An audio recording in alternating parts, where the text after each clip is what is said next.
चीन में पीएम मोदी और रूसी राष्ट्रपति पुतिन के बीच हुई द्विपक्षीय बैठक। पीएम मोदी ने यूक्रेन पर शांति प्रयासों का भी समर्थन किया। द्विपक्षीय वार्ता में प्रधानमंत्री मोदी ने कहा कि भारत यूक्रेन में शांति स्थापित करने के लिए हाल के सभी प्रयासों का स्वागत करता है और इस लक्ष्य को पाने के लिए रास्ते तलाशने जाने चाहिए। पीएम मोदी ने कहा कि उम्मीद है कि सभी पक्ष रचनात्मक तरीके से आगे बढ़ेंगे। संघर्ष को जल्द से जल्द खत्म करने और स्थायी शांति स्थापित करने का रास्ता खोजना होगा। ये पूरी मानवता की मांग है। द्विपक्षीय मीटिंग चीन में एससीओ समिट के दूसरे दिन भारत को मिली बड़ी सफलता। घोषणा पत्र में पहलगाम में हुए आतंकी हमले की कड़ी निंदा की गई। इस दौरान पाकिस्तान के पीएम शहबाज शरीफ भी मौजूद थे।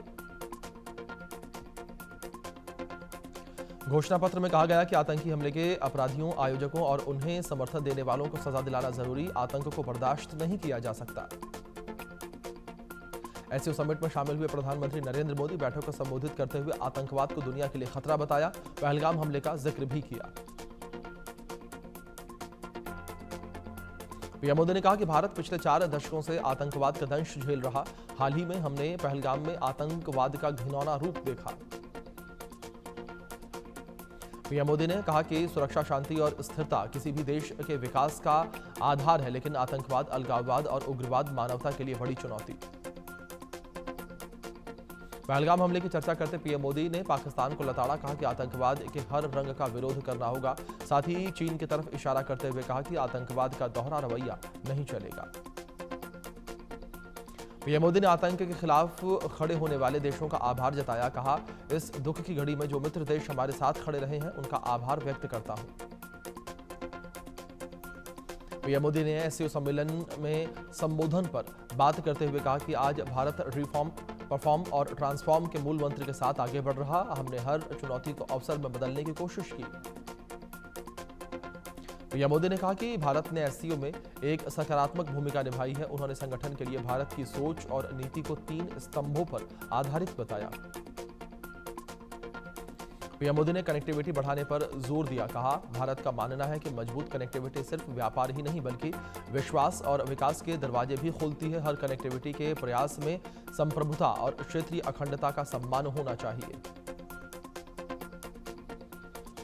रूसी राष्ट्रपति व्लादिमीर पुतिन ने कहा कि संयुक्त राष्ट्र के सिद्धांत आज भी सत्य और अडिग हैं और एससीओ दुनिया में वास्तविक बहुपक्षवाद की स्थापना के लिए एक शक्तिशाली इंजन है।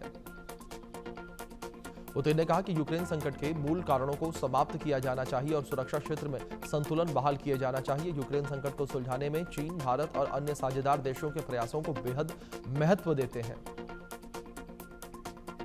एससीओ समिट में चीन के राष्ट्रपति की आतंकवाद पर खरी शहबाज की मौजूदगी में जिनपिंग ने आतंकवाद की निंदा की। कहा कि एससीओ आतंकवाद, अलगाववाद, उग्रवाद के खिलाफ कोल्ड वॉर की सोच बांटने वाली। एससीओ समिट से पहले फोटो सेशन में हिस्सा लिया गया और इसके बाद पुतिन और जिनपिंग ने मुलाकात की। इस दौरान मोदी ने पुतिन को गले भी लगाया। एससीओ मीटिंग में अलग थलग खड़े दिखे Pakistani PM Shahbaz. Jinping Putin से बात करते रहे। पीएम मोदी साइड में खड़े शहबाज टकटकी लगाए देखते रहे।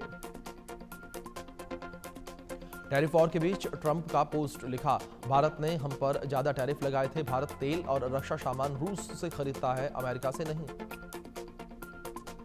पटना में इंडिया गठबंधन का शक्ति प्रदर्शन। राहुल गांधी बोले कि एटम बम के बाद आने वाला है हाइड्रोजन बम। बीजेपी ने कहा, पद की गरिमा का ख्याल रखें।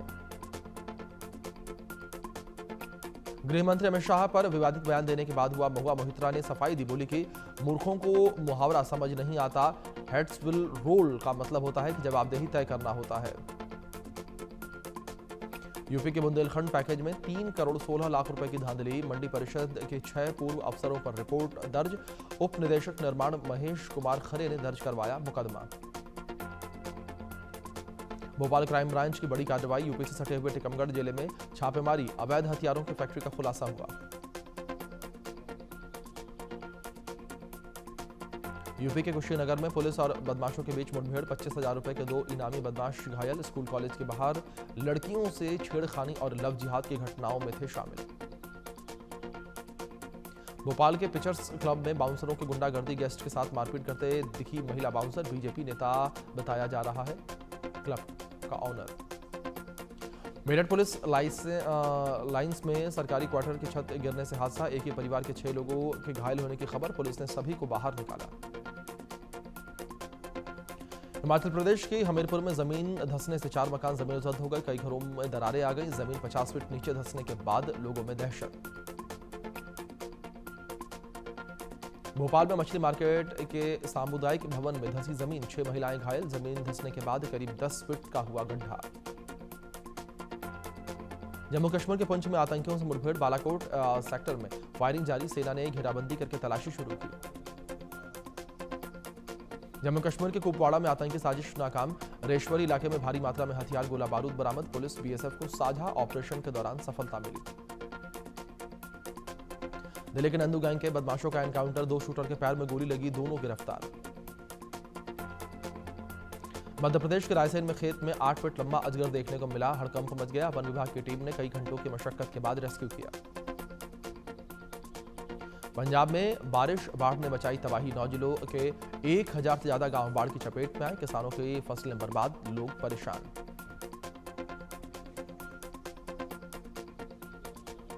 पंजाब के गुरदासपुर में बाढ़ का कहर देखने को मिला, पानी में डूबे खेत, फसलों को नुकसान।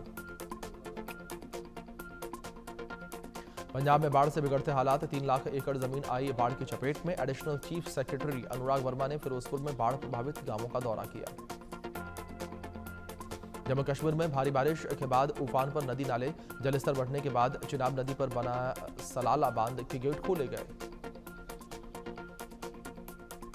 उत्तराखंड में कई जिलों में भारी बारिश की चेतावनी, चंपावत, देहरादून, हरिद्वार, नैनीताल, पौड़ी, टिहरी और उधम सिंह नगर में बारिश की संभावना। उत्तराखंड के पौड़ी गढ़वाल में लगातार बारिश के बीच उफान पर अलकनंदा नदी, बाढ़ के खतरे को देखते हुए प्रशासन अलर्ट मोड पर।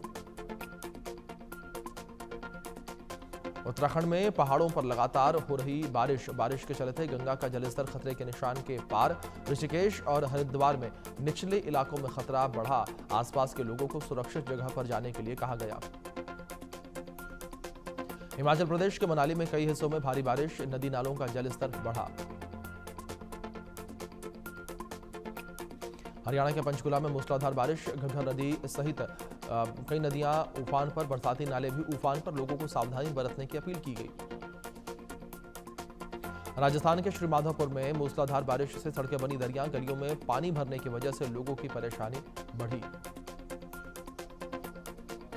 राजस्थान के सलूम्बर जिले में बारिश बनी आफत, कई नदियां उफान पर, 24 घंटे बाद नदी से टीचर का शव बरामद, सारणी नदी में बाइक समेत बह गया था टीचर।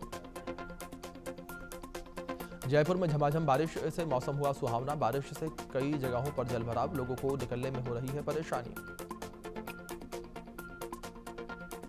ओडिशा में अगले 3 दिन तक बारिश की संभावना, मौसम विभाग ने जारी किया येलो अलर्ट, लोगों को सतर्क रहने के निर्देश।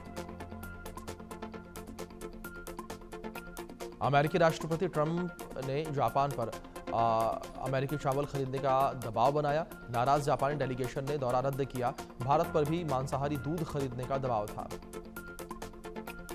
अफगानिस्तान में भूकंप से भारी तबाही, 800 लोगों की मौत, 2800 घायल, कई इमारतें मलबे में तब्दील।